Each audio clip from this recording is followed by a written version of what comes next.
can't look back. It's moving from our past. See, because I believe that we can't hold on to the past if we want to move forward in the future that God has for us. The problem is that Satan, the enemy of our souls, the one that desires for us to fail, he's the one that's always bringing up our past, isn't he?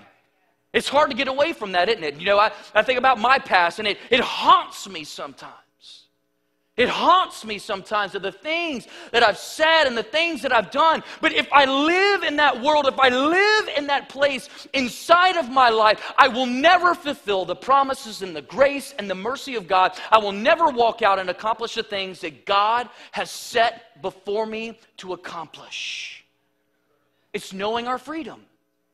It's not head knowledge, it's a heart thing. It's a heart condition. It's understanding that Christ paid for it all. It's understanding that he came in and changed us and made us who we are today. It's that sin no longer has its grips on us. And that past, though we must reflect on it, has no power in our life. Think about that. It's okay to reflect because it's great to know where we come from. We can't forget where we've come from. We can't forget the grace and the mercy of God. But if we live in that place, if we live in that past, if we live in those disappointments, then we will never fulfill the promise. We will never fulfill the promise. And so the Apostle Paul is here and he's talking about moving forward, getting outside of our past and moving into the grace of God. Instead of sin ruling, now God's grace rules instead. You know, as I was thinking about freedom this week, had an opportunity with the Clay County Chamber to go to an event this week, and it was all about history and art. And, you know, we had an opportunity to go to the old jail. And they're going to put a picture up here for us. And I'll tell you what, Alan and I came up, and we were in this place. We were in this old jail, and we were locked up. You know, we couldn't get out. I mean, I don't know if you guys, anybody ever been to the old jail in Green Cove Springs? Everybody ever experienced that? Let me tell you something. That place is gross. It is nasty. It is functified. Man, that thing is really, really bad. And we were locked up. And as I'm inside this jail cell this week, man, I begin to think there was nothing more that I wanted to do was to get out of that place. I mean, I don't know if you've ever spent any time in small, confined places that are really gross, but let me tell you something. There was something that was like, I got to get out of this place.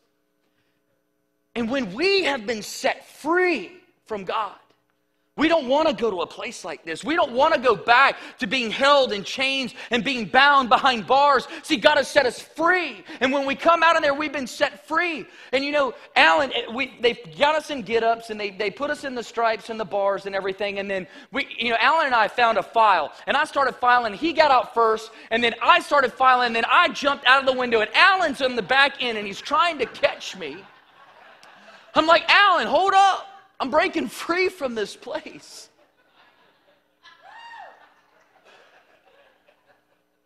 The problem is that that's not me. And only half that story is true.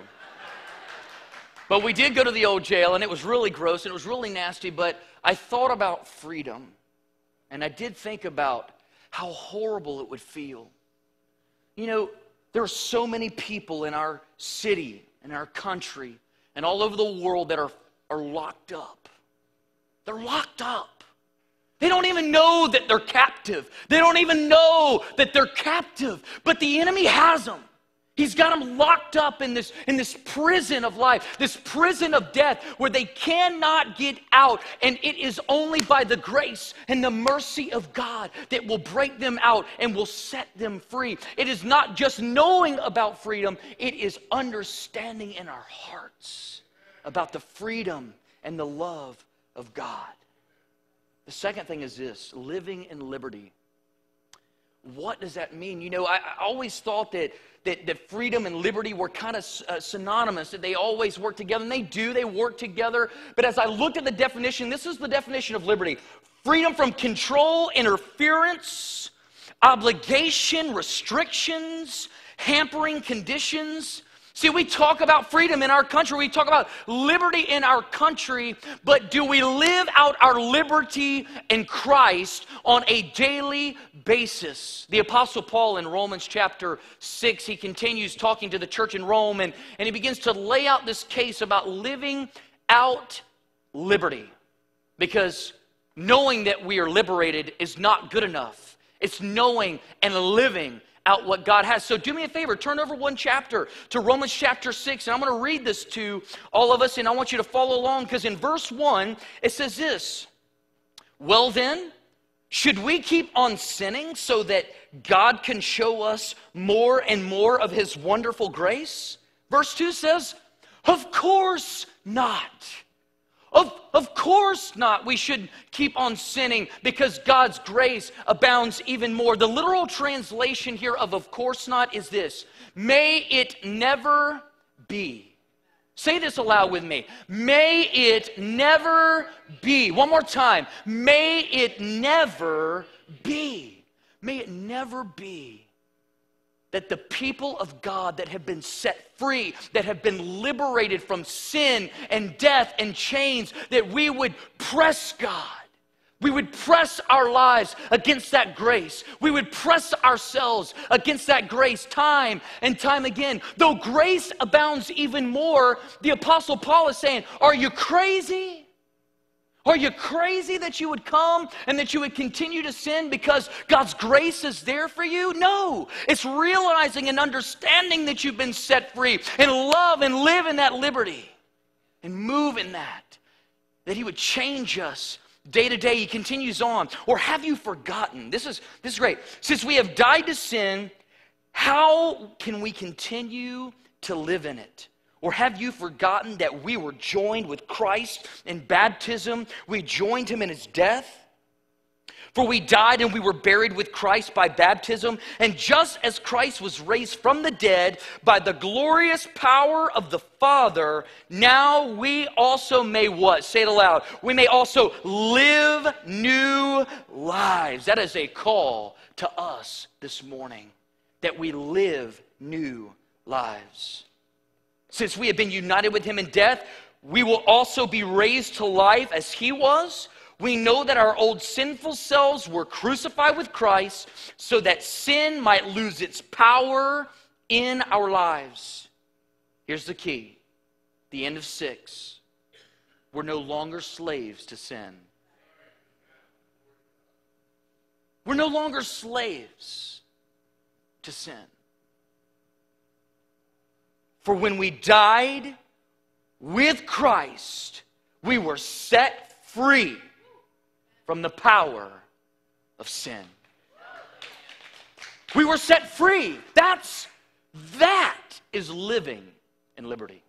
That is living, understanding this scripture right here and walking that out and not pressing against the grace of God. That is understanding, and that is living in liberty today. That is when you and I stop pressing the envelope and walk in God's grace, understanding we've been set free from all of the sin, all of the chains, all of the things in our life, and we walk out our liberty. It's not a head knowledge, it's a heart condition that we walk out with God. It's living in liberty.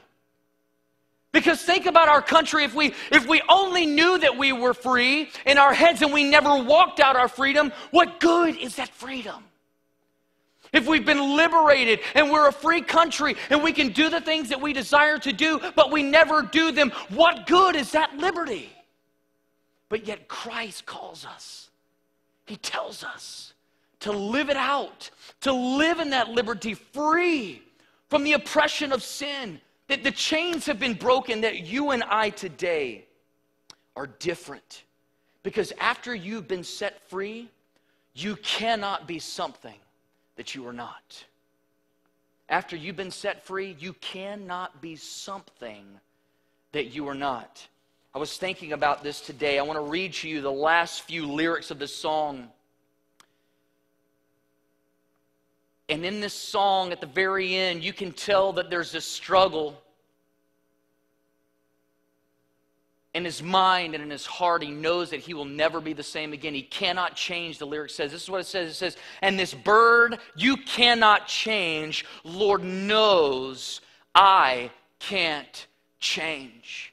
And the Spirit of the Lord spoke to my heart.